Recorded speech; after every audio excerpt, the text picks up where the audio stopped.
반갑습니다. PKJ 자전거 피팅 연구소 박광진 소장입니다. 자, 자전거 안장 피팅 두 번째 시간으로 조금 더 디테일하게, 조금 더 세세하게 안장 피팅에 대해서 한번 살펴보는 시간을 가져보도록 하겠습니다. 자, 최적의 안장의 선택이 어떻게 해야 될까요? 이 안장들 중에 마음에 드시는 안장이 있습니까? 아담 안장 뚫려 있습니다. 그다음 전립선 안장, 그다음에 딱딱한 경륜용 안장, 일반 안장, 여러 가지 안장이 있습니다. 어떤 종류의 안장을 선택하는가도 중요한 부분입니다. 그러면 나한테 맞는 최적 안장을 선택했다. 그 다음 또 중요한 게 뭐가 있을까요? 우리가 안장하고 마찰되는 어떤 부분에 있는 어떤 유니폼, 좋은 재질의 하의를 입어야 된다. 좋은 재질. 그 다음에 세미크림이나 바세린을 사용해서 청결을 유지해야 되고, 한 번 입었으면 세탁을 해야 돼요. 그걸 다음날 입고 다음날 입고 그렇게 하면 안됩니다. 실제로 근데 선수들 중에 계속 입는 선수 있었어요. 그렇게 하면 안됩니다. 안장 높이 조절, 최적의 안장 높이. 제가 수상을 하면서 최대 관심사였어요. 안장 높이를 어떻게 해야 되느냐. 그래서 저는 안장에 보면 요 칼집을 다 내놨어요. 제일 높은 데하고 제일 낮은 데면 한 2cm 정도 차이가 날걸요. 칼집을 다 내놨어요. 그 위치를 표시한다고. 이 위치면 최고다 해가지고 길게 칼집을 낸 적도 있고요. 근데 며칠 지나지 않아서 또 위치가 바뀌어요. 그럼 다시 그거보다 더 진하게 또 색칠을 하는 거죠. 완벽하다고 생각했지만 알고 보니까 또 아니더라. 그 정도로 안장 높이는 민감한 부분입니다. 이 차체하고 이 차체 차이는 한 2cm 정도 나는 차체 차이가 납니다. 자세도 많이 틀리죠. 두 개 보면. 저한테는 이 차체가 맞았어요. 560 차체, 540 차체인데 작으면 가지고 놀다고 하더라고, 싶다고 그래서 했는데 저는 이게 맞더라고요. 최적의 안장 높이를 설정하는 기준, 저번 시간에도 얘기했지만 다시 한 번 더 그림을 통해서 설명드릴게요. 일단 발 뒤꿈치로 측정하는 발 뒤꿈치 측정법. 안장에 앉은 상태에서 발을 뻗었을 때 뒤꿈치가 거의 내리락 말락 이 높이. 한계가 많다고 했죠. 한계가 많습니다. 단점이 많습니다. 근데 샵에서는 보통 이렇게 해서 자전거 피팅을 하더라고요. 그 다음에 기마르 르몽도 기법 곱하기 109 곱하기 0.883. 이건 인심에다가 곱하기를 하는 겁니다. 인심에다가 1.09 인심에다가 0.883. 자, 인심에다가 1.09는 뭐다? 페달에서 안장 수평선을 끌어서 수직으로. 이 높이가 109 높이입니다. 요 높이가 아닙니다. 요 높이가 아니고 수직으로 109 높이입니다. 그 다음에 인심에다가 883을 곱한 건 뭐다? BB, 바텀 브라켓 중앙에서부터 안장 최상까지. 이 높이를 우리는 르몽드 방법이라고 합니다. 저는 피팅하면서 이 방법을 씁니다. 이 방법. 르몽드 방법을 씁니다. 곱하기 883. 그 다음에 DDBF 동적 피팅에서의 어떤 안장 높이는 4.4808 곱하기 인심 더하기 대퇴골 대전자 높이. 한국에서 마이너스 44.3 이렇게 해서 구하는데, 동적 피팅에서는 이렇게 해서 구할 수도 있지만 각도, 최적의 범위 각도, 그 기준으로 구하는 게 더 정확하더라고요. 자, 동적 피팅, 아까 말했던 다이다이나믹 바이크 핏 DDBF의 어떤 적정 기준선입니다. 먼저 TDC 뭡니까? 탑에서의 어떤 발목 각도 100에서 200, 100에서 120 사이 발목 각도. 무릎 최대 각도는 기준이 135에서 146.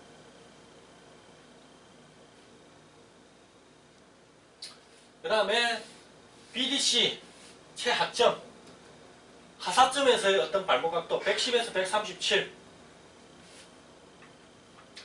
무릎 최소 각도 68에서 74. 자, 이런 기준을 토대로 해서 더 세부적인 어떤 피팅을 진행하시면 됩니다. 자, 다음으로는 동양인하고 서양인의 어떤 차이에 대해서 한번 살펴볼게요. 자, 서양인은 동양인 키가 제가 180입니다. 키가. 서양인하고 똑같은 키가 있다. 자, 두 분이 딱 옆에 서 있습니다. 어떻습니까? 하체는 서양인이 더 높아요. 더 깁니다.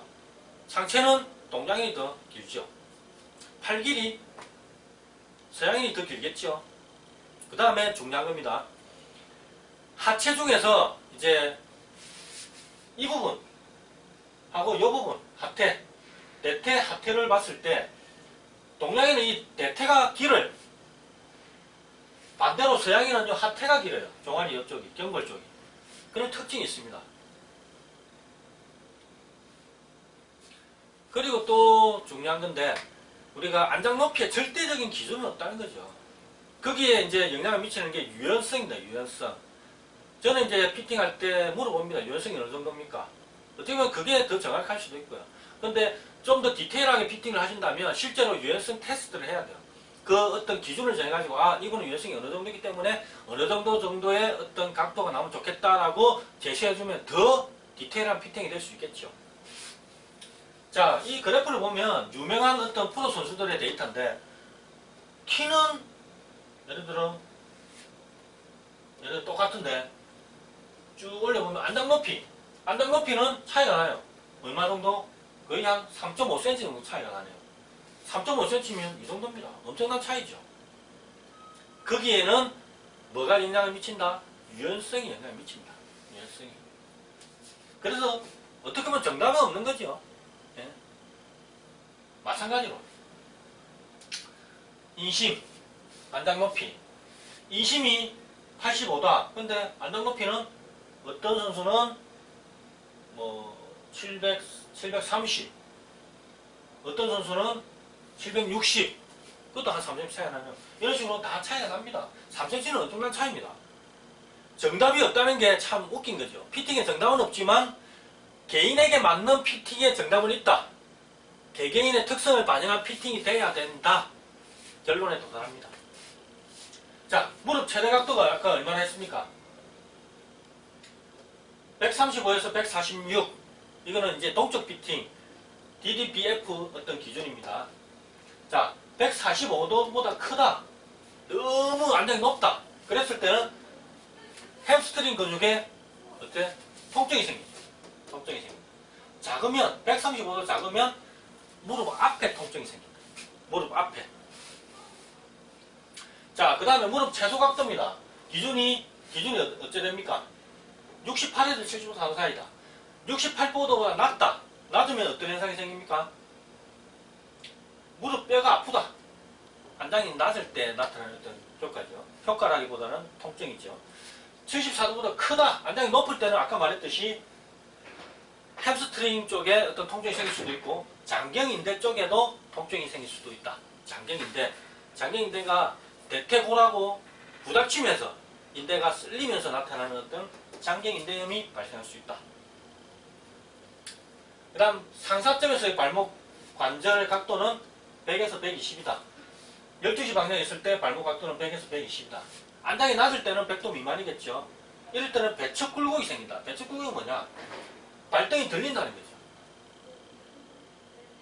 제가 안장을 좀 낮게 탄 케이스입니다. 그래서 제가 페달링 할 때 보면 발등이 좀 들리는 어떤 페달링을 많이 했었습니다. 반대로 안장이 높으면 120을 초과할 때는 발가락이 아래로 나갈 수밖에 없죠. 네, 아래로 안장이 높으면 발가락이 아래로 나간다. 이렇게. 자, 하사점에서의 발목 각도 한번 볼까요? 110에서 137 동적 피팅 기준입니다. 들어오네요. 근데 이건 뭡니까? 위치가 틀립니다.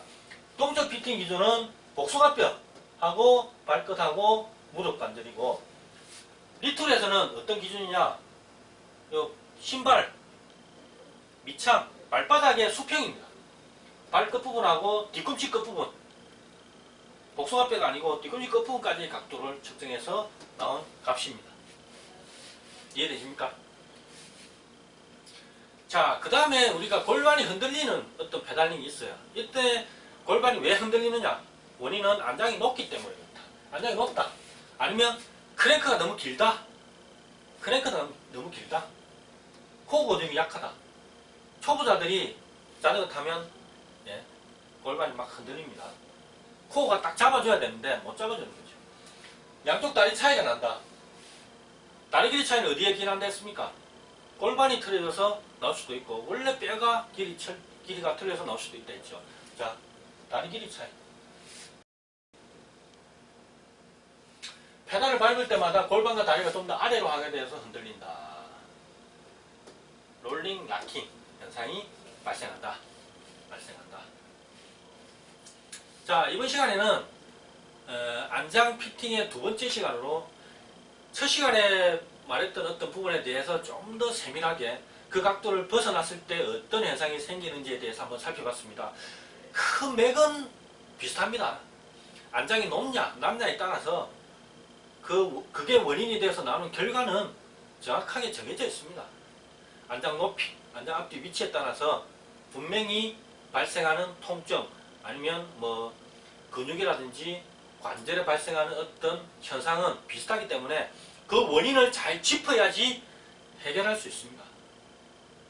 피팅 받으시러 오시는 분들한테 저는 그렇게 얘기합니다. 어디가 아파서 오셨습니까? 하면 무릎이 아픕니다. 허리가 아픕니다. 손목이 아픕니다.